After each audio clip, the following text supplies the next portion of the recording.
Ready? Hey, good evening, everyone. This is Robert and Jason with the world-renowned Mr. Texas Real Estate. This is the Texas Real Estate Mastermind Hour. So I was reminded this weekend, Jason, that I am indeed an active real estate investor. Oh, good. Yes. That's great. Do you get some bonus points for that? Well, I get a much. We do very, very well, right? Yeah.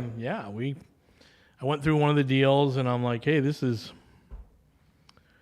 $40,000 of equity from day one. Mm-hmm. And I'm in for like 10, 15. I'm like, my gosh, this is 300% return from day one. Mm-hmm. Now that'll level out and up and down, and when I refi and take some other loans out, it'll be significant. Yeah. And then I was talking to someone who also wants to be an active real estate investor, except I think the expectations are unrealistic. This is, I want to be an active real estate investor 5 hours a week. Yeah, like 5 hours a week, and I want to make the 100% return, and, I don't want to deal with any of this stuff. I'm like, I don't know how that happens. Well, let's do it this way. Let's use the term active as the IRS does. Mm-hmm. And that's how many hours a year? Is it 750 hours a year? So the IRS says you are an active investor at 750 hours a year. Now, most of you guys, let's just say you take 2 weeks of vacation. With some sort of business or professional license. Right. Divided by 50. That's 15 hours a week. Mm-hmm. 50 weeks a year. Yep. That's the IRS considers an active real estate investor. If you can do that, welcome to the club. Yeah. If you can't, in other words, here's the other way the IRS puts it. If you got a W-2 job, you ain't a full-time investor. Right. That's the easiest way to put it. So we can get into, well, Jason, I want to do, look, man, look, let's get real honest here. If you got a W-2 job, you're not going to be an active investor. No, not now. Not now. At some point you should be. Can be in the future. Yeah, if you go and grab that 20 doors and do all that whole thing and retire, Yeah, you got a full-time gig, good luck. Right. And I tell people minimum 25 hours a month to manage a 10-house portfolio. How many hours? 5 hours a week, 6 hours a week. I don't think it's that much, but I mean it's definitely 5 to 10 hours a month, easily that. Well, without a property manager. Right. Yeah. Yeah, I think you're 20 hours a month, 25 hours a month without a property manager. I don't know. When I was running now here's the part. Well, let's back up for a second. In the first year, let's say you buy those 10 houses in the first year. You're putting tenants in. You're kind of dealing with the first month move-in stuff. After that, I would get 2 phone calls a year from my rental properties. Yeah, the first year is always the toughest, and we're covering that on Thursday. First year is a little bit of managing a rehab and getting people in. Yeah. But after that, for me, it literally 2 phone calls a year. The checks would come in on time. I was really...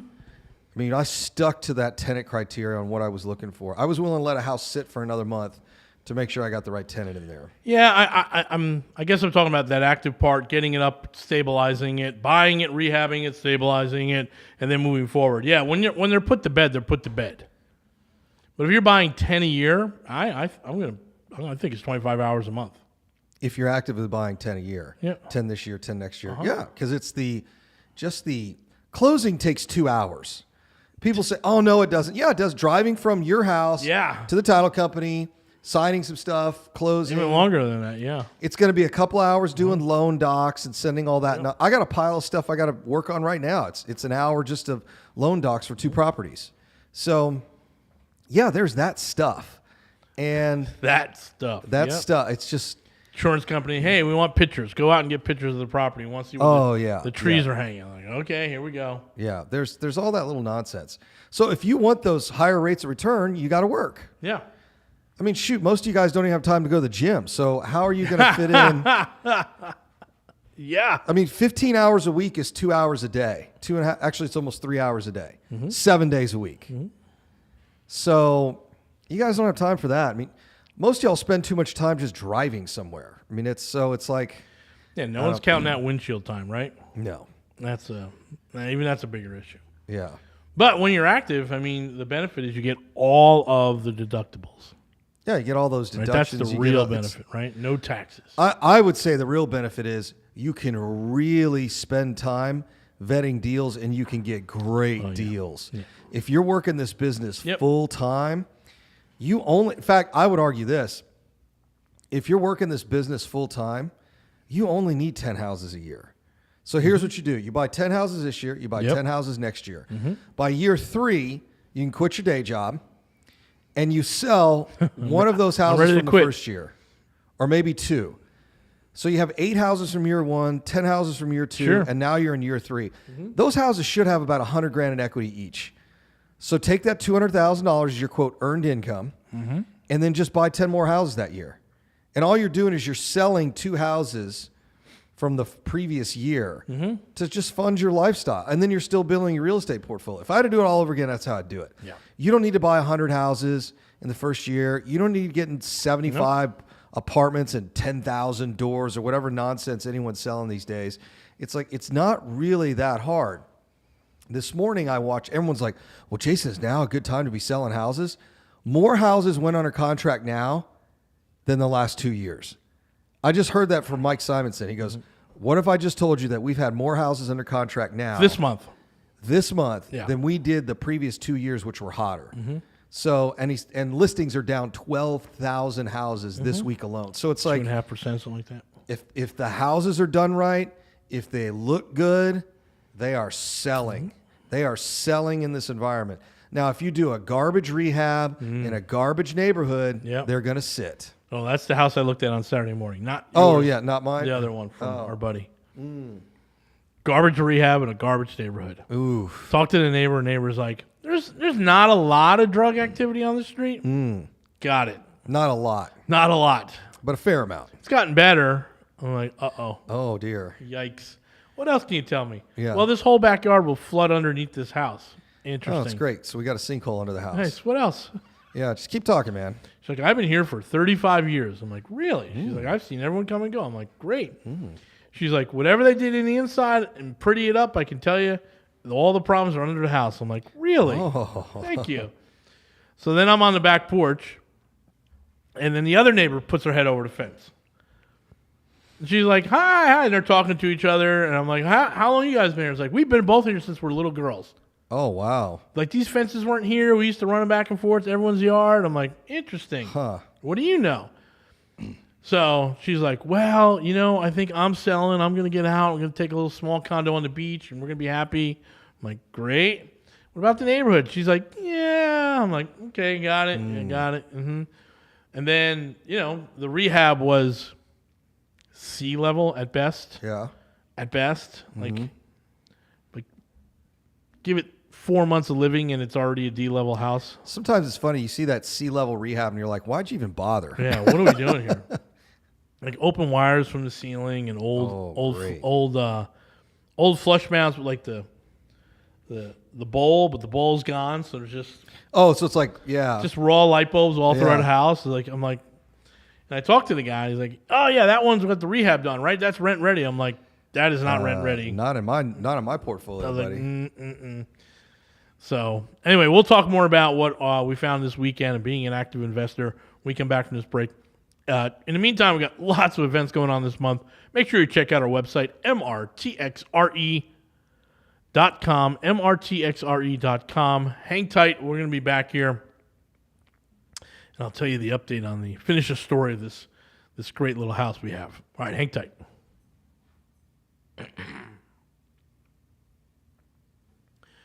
All right, welcome back, everyone. This is Robert with the world-renowned Mr. Texas Real Estate. This is the Texas Real Estate Mastermind Hour. So there's two old ladies, and they're chattering, 35 years, I'm getting ready to move, and da-da. And I talked to the seller, and he's rent ready. I'm like, I ain't rent ready, bro. I was like, I don't think it would pass Section 8 because you have open light structures on all the ceiling. And you got a flooding issue, right? So I talked to the neighbors, figured that out. And I'm like, Which is not hard to fix, the French drains. But I understand where they have, like the ARV. It's like in that neighborhood that we're looking at the other ones. The ARV should be good, right? Should have been 150, 160. And he's looking for 130 something for it. And I'm like, no, I can barely do 110 on it. Yeah, if that. Right. So I just wrote back thanks. Yeah. Because I don't want to get into debate. I'm Yeah, not I looking don't to be wanna sold. fight. Yeah, I'm like- fight. It's like I'll pass. You know, And then they'll say, well, what's the number? Here's the number. Like, look, man. it's like 110, man. I could probably got another 7 to 10 grand worth of work. Yeah. French drains and Yeah. double check the foundation and Do we have a grading guy there yet? Like a good. we do, yeah. Okay. Yeah, we do. Sometimes you can just regrade them and that fixes Yeah. it. Depends on yeah, where there's the little water's come from. sinkholes underneath the porch and stuff, and it's like, oh, I see it. Yeah. I totally see it. Yep. If they've got enough foundation, you kind of build up a little wall Yeah, around the house and then just have it drain. 3,500, $4,000, right? Yeah. Work there. I changed out all the light fixtures. I don't think the outlets are tamper proof. So there's a couple things you got to get going on, and they're just it's god awful ugly. Yeah. It's killing beige, white, old wood floors. They painted the wood floors. I love when they do that Oh, geez. Why would you do that? because you can't refinish them, so they just paint them. They paint them. They paint them brown. Wow. And Okay. they paint the floors. That's classy. So I'm looking at it and I'm like, I probably need to put carpet in the bedrooms. So I'm thinking maybe 10 grand worth of work. So Sounds like more than 10 to me.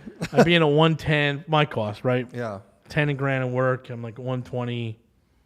So I'm not looking for a fight or Yeah. a debate. It's like, I know what I want. I know what I need in our portfolio.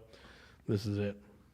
So I looked at those other two properties again. We literally have got to get them cheap. I just remember walking that one and I'm like, this is going to need way more work than it's a lot. I know. And they're still in the market. Both of them are still sitting there. Go with the other one we looked at. The one Foreclosure one? Oh, I already got that one under contract. No, the other foreclosure. Oh, they're well, I haven't heard back from them. Yeah, get that It's one. the same agent. I'm working Yeah, I with know. working with the same agent. They got a bunch of listings. I've been driving around. Yeah. I was looking, yep. So being an active agent means you got to get in the market. You got to go under the house, an active investor, under the house, talk to the neighbors, dealing with all this stuff. You know, it's not remote investing, right? You're not putting puts and shorts and all that other stuff. You got to get out there and get dirty and figure this stuff out. And we do. Mm-hmm. I wish more people would, but I got a feeling that for most people, it's probably passive is a better route. You know, I've been to so many real estate seminars, and one of my first ones, the presenter said he went through 2 days of, real estate seminar stuff. And then he said, how many of y'all want to be active, go out there, buy these deals? It was me, and there were like 100 people in there. Me and like 6 or 7 other guys raised their hand. How many of you guys just want to lend your money and just be passive? Everyone else raised their hand. I was like, oh, we're all a different breed here. Mm-hmm. So, but, they see those returns from the active folks, and they're like, I'm like, well, if you're willing to do the work. Yeah, they don't understand the degree of the work that's needed, right? Right. Or, they don't have realistic expectations. Yeah. It gets messy. Yeah. It's smelly, sticky, right? It's like, yeah, we got one that we thought was ready to go, getting refied in like 2 weeks. Put a scope down the thing. There's just pipe missing. So I had guys underground for the last 2 days replacing all the pipe. It's like, okay, is it ready now? Yeah. It's like, hey, it's a duplex. Go check out the other side. Well, they're Other still there side's- today, right? Ah, okay. But those little things like that would, So again, you buy a house. It's a duplex. You get a tenant in one side. You're good. You're getting ready for your refi. And, it's not the brown that's coming up is not what you think it is. It's mud. Yeah, it's just mud. Yeah. It's mud, right? So it rains and it's getting flowed back and they're pushing and they're pressurizing and it's just mud. Yeah. Like, uh-oh. So, got to go down and deal with it. Mm-hmm. And we got an original quote for $5,900. Jeez. Yeah, that's what I said. Wow. Yeah. I'm opening up a plumbing company. Well, you should. So we got it done for half that. Okay. Which the most expensive part's digging the hole. So Yeah, nobody wants to dig. So everyone thinks that, they just go in and replace the pipe. No, that's not how it works. You just completely reroute it. You excavate, yep. Yeah, you excavate and reroute it because it doesn't make any sense to go back and find Yep. the old pipe. So you just plug into wherever it is and then you just go to the street. So that's typically how that works. Yeah. And I can tell you, nobody wants to dig a hole. No, it's work. Those guys don't like it. They actively avoid it. Yeah, it's not easy. Nope. So we got crews that won't take that job. I'm like, okay. I mean, I'm so busy, I got to put them somewhere else. But, I've got 2 crews that'll take that job, and it's difficult. Yeah. Yeah, so that was a pleasant little Friday afternoon deal. It's like, hey, we need this guy. It's like, no, he's over here. He starts digging more. And we're like, uh-oh, look what happened. We're like, oh, here we go. Yeah. We tie him up for 3 days. All of a sudden, I got an old quote for $7,000, $6,000. I'm like, well, that's no good. Get my guy in there, $3,000. We're running it. Again, you're going to have to build out your team, right? You're going to need your handyman. You're going to need your plumbers. Good luck, right? Right. Really, we are underemployed, right? For sure. Start looking at all that. Got to get it done. Got a new tenant coming in on Friday, so the other side better be ready. But all this is happening over the 90 to 120 days since we said it was done. Mm-hmm. And so now this is all the trials and tribulations that you go through in that first year. And I keep telling people that first year is difficult. It's easy to buy it. Mm-hmm. It's hard to stabilize. Yeah. And we've been working really hard to stabilize. So we're super happy on that to get that one done under bed. Now we're like, oh, got another one. Mm-hmm. Just got the report today. I'm like, we'll send that crew right over. They're ready for it. They know what to do. It'll be much faster, right? But again, you have to understand some of these houses we're buying were built 40, 50 years ago. They've settled. We fixed the foundation. We put a scope down. It looks clean. Start putting other stuff down there. Well, the tenant moves in. It's not clean anymore. Buddy of mine told me, who ran a foundation company, said you will get 5 to 10 cracks in your plumbing for every quarter inch you move the foundation. For sure. So it's just, you may as well kind of plan. Well, that's what we're doing at Baytown right now. Oh, just replacing all of it. We're all set. We're moving on to the next phase, and we're just like, we got to replace 30 drains from everywhere, from the bathroom, from the kitchen, all into the main sewer line. So we're digging.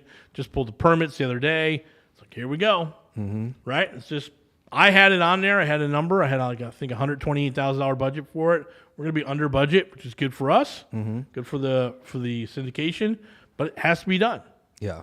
If you just bought a one-off house and you weren't thinking about that, and you get 3 tenants in your triplex, the next thing you know, you got a $20,000 a bill because we got to fix the drain line.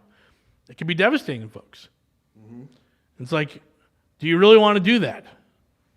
Do you really want to get into that game, or would you just like to lend me the money?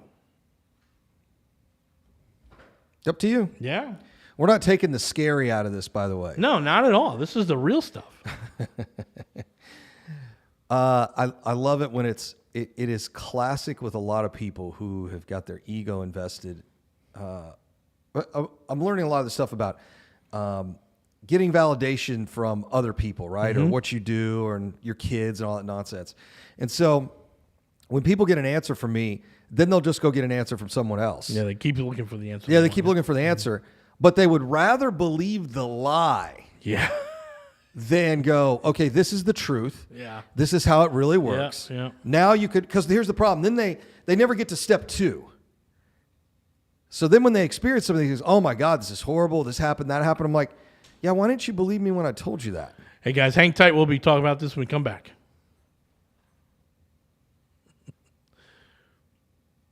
Hey, welcome back, everyone. Robert and Jason here with the world-renowned Mr. Texas Real Estate. This is the Texas Real Estate Mastermind Hour.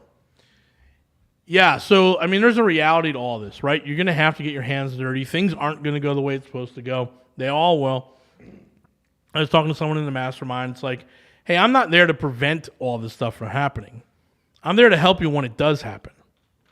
Yeah, that's, well, Jason, it shouldn't happen. I'm like, well, yeah, I know. We were having a conversation at lunch. You were proposing an idea, and we were talking about it. And I'm like, here's the only problem.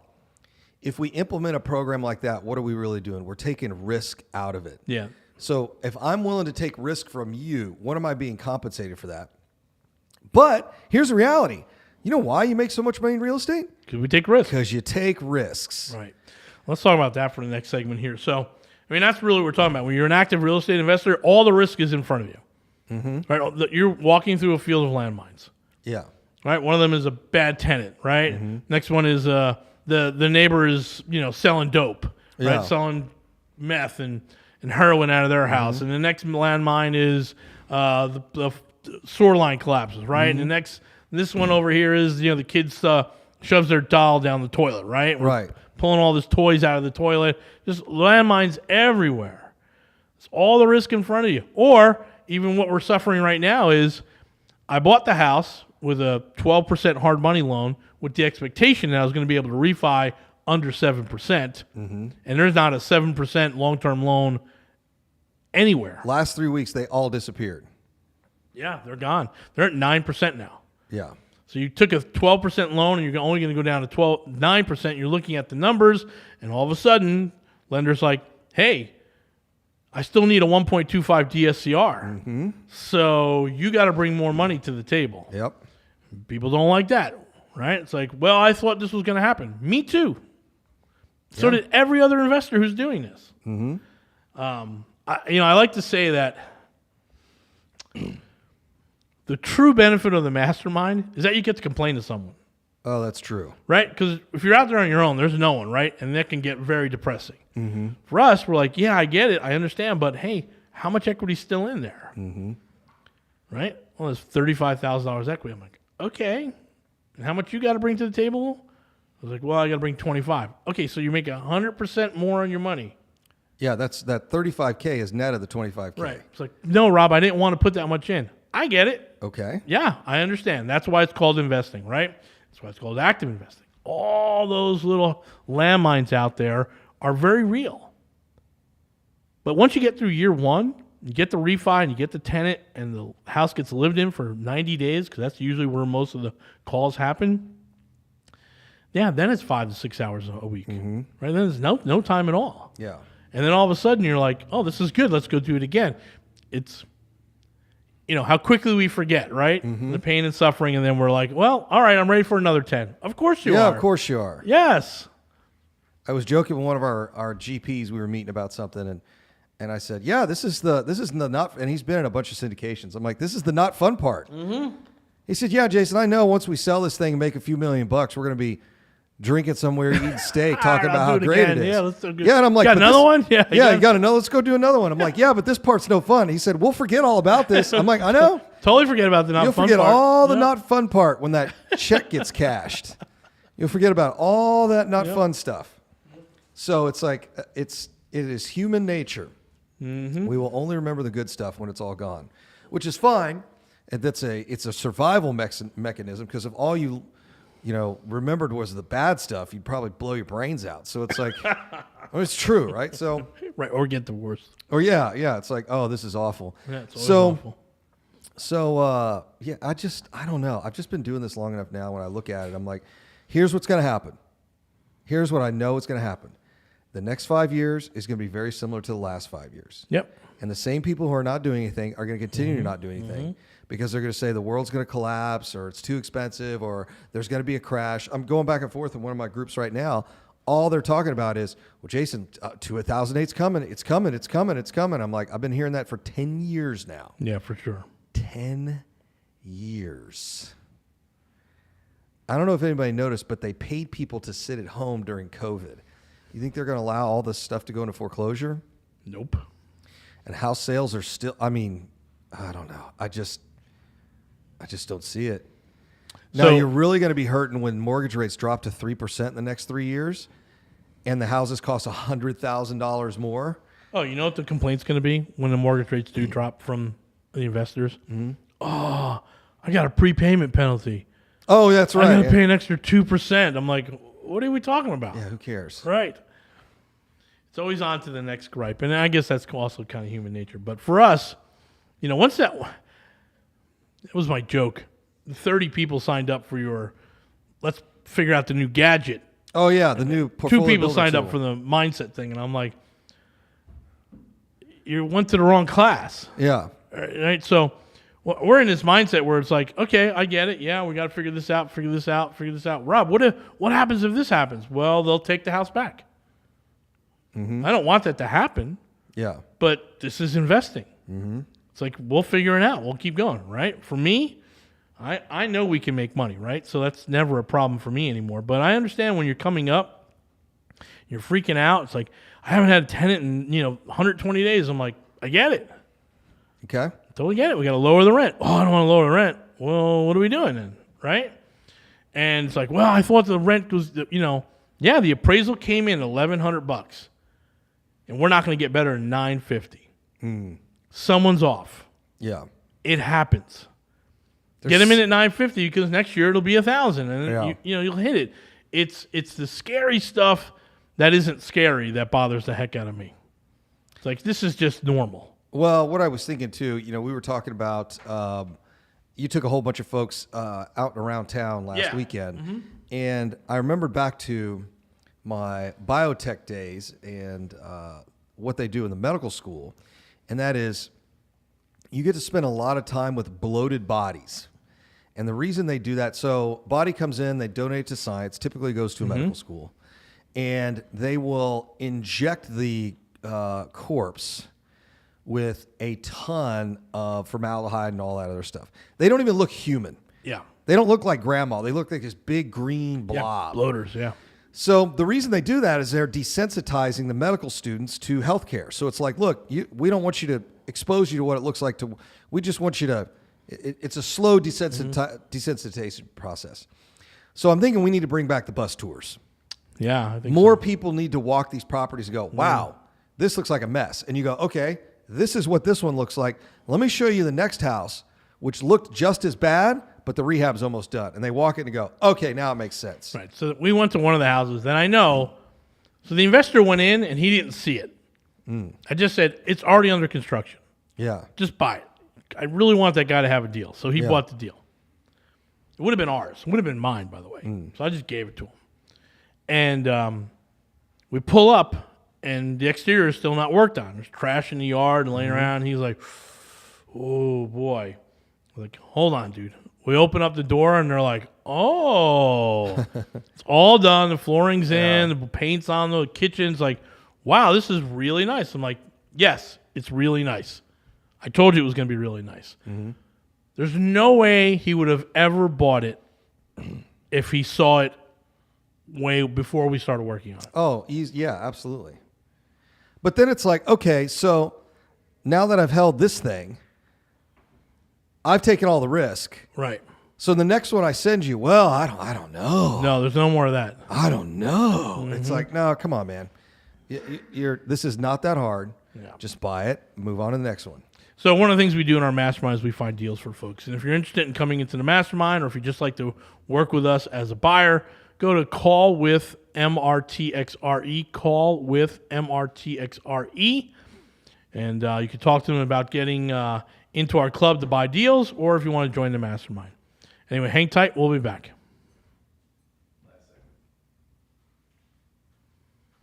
Hey, welcome back, everyone. This is Robert with the world-renowned Mr. Texas Real Estate. This is the Texas Real Estate Mastermind Hour.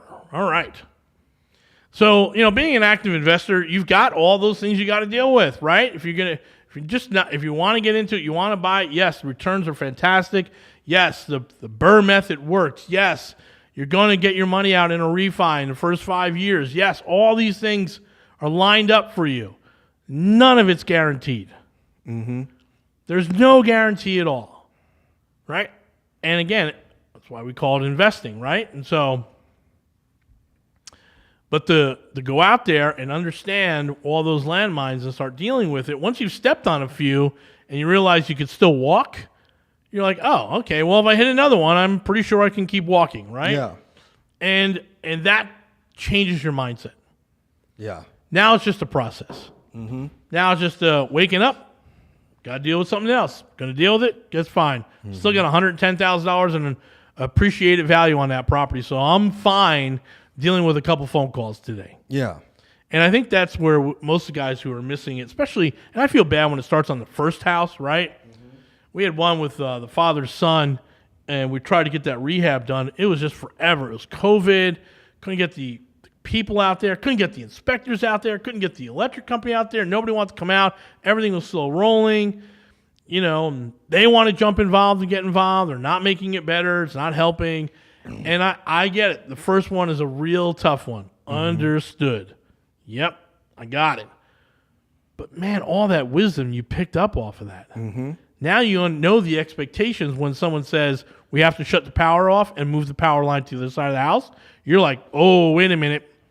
Why are we doing that? Yeah.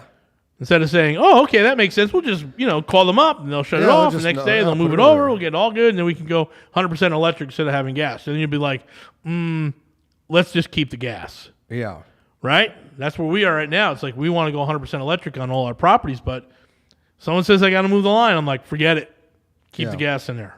Yep. Too much of a delay. Can't eat all that. Well, and I think probably the lesson for the folks that were buying and selling in COVID is you know how to survive a crash now. For sure. Because you effectively couldn't get a lot. Now, for those of you guys who cowboy everything and don't pull permits and all that nonsense, yeah, business as usual for you guys. Yeah. But for those of us who rely on architects and engineers and all that sort of stuff, you effectively got your job sites shut off for 6 months to a year. Yeah, it was tough. And so you got a little taste of what a real estate crash looks like. Yep. Lenders literally were not picking up phone calls. It was going to voicemail. Yeah, that was 6 months, and they shut down.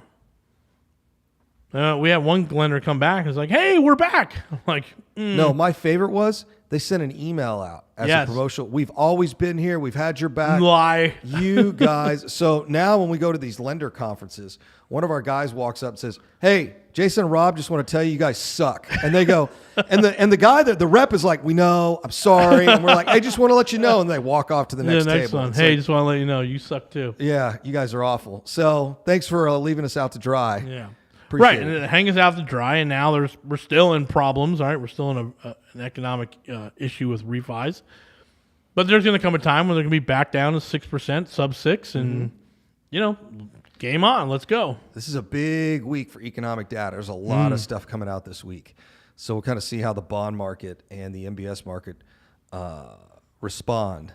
But we're seeing cracks in the CMBS market right now. Blackstone, a subsidiary they bought, is already defaulting on payments. I saw that. Pretty wild. Is that crazy? That's pretty wild. Blackstone. Yeah. Blackstone. Yikes. So, or BlackRock, sorry. BlackRock. One of them. But anyways, one of the blacks, one of them. We better make sure who that is so we get it correct. Well, hold on a second. Let me look. Yeah. We are on the radio. Anyway, yes, there are things that are happening out in the world that are, hey, there's risk. We're going to have to deal with it.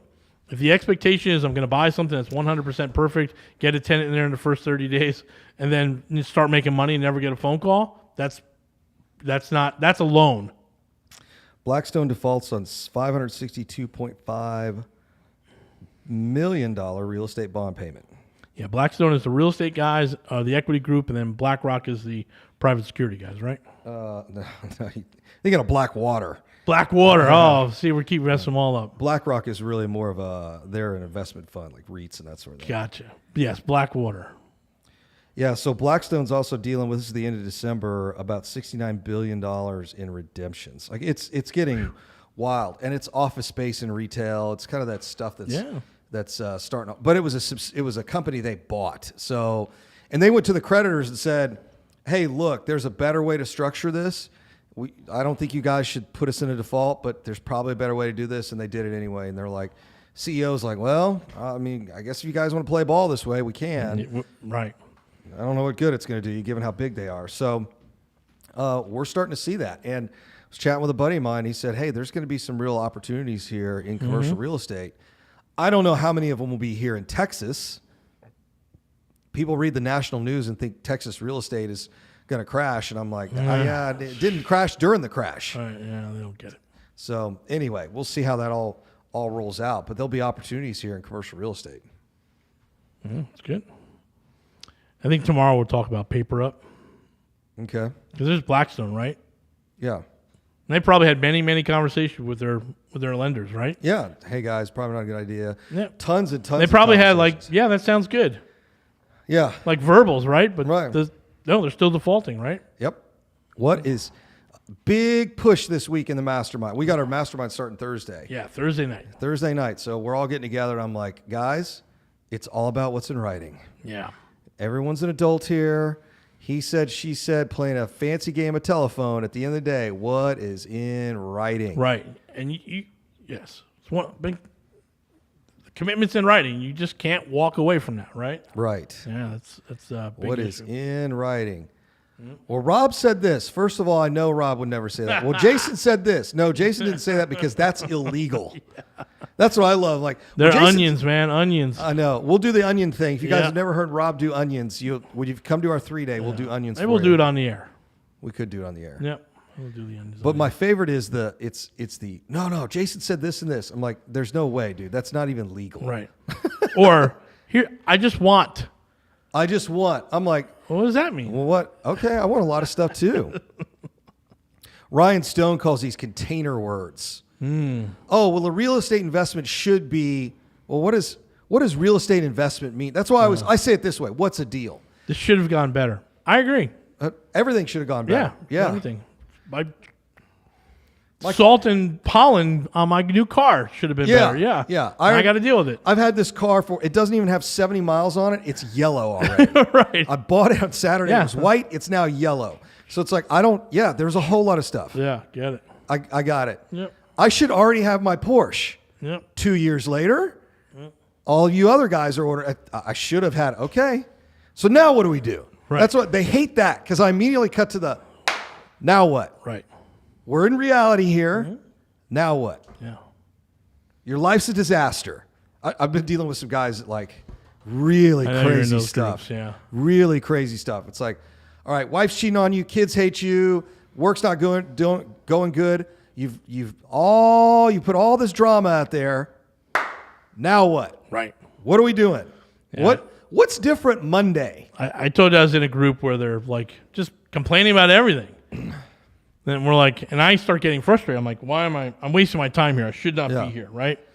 But the complaint, and I'm like, well, what does that have to do with anything? Yeah. You still got to go out and sell your product. The way I look at it is like in our group of guys, like they can't do this anywhere else. Right, yeah. I'm like, okay, I get it. Like, get it on, okay. Well, maybe right. Maybe I'm in a room and they feel like they're in a safe space. Well, it's a safe place. And then but that's okay as long as the moderator says, now what? Yes. We got all these problems. What are we getting to first? Yes. Then we're going to start banging down them because we're not going to do this self-pity nonsense forever. It's kind of like the house that I'm not going to make an offer on. Now what? I'm done. Yeah. I don't need to talk about it anymore. We're moving on to the next thing. Yeah. Hey, guys, thanks for joining us. We appreciate you. Check out our website, mrtxre.com.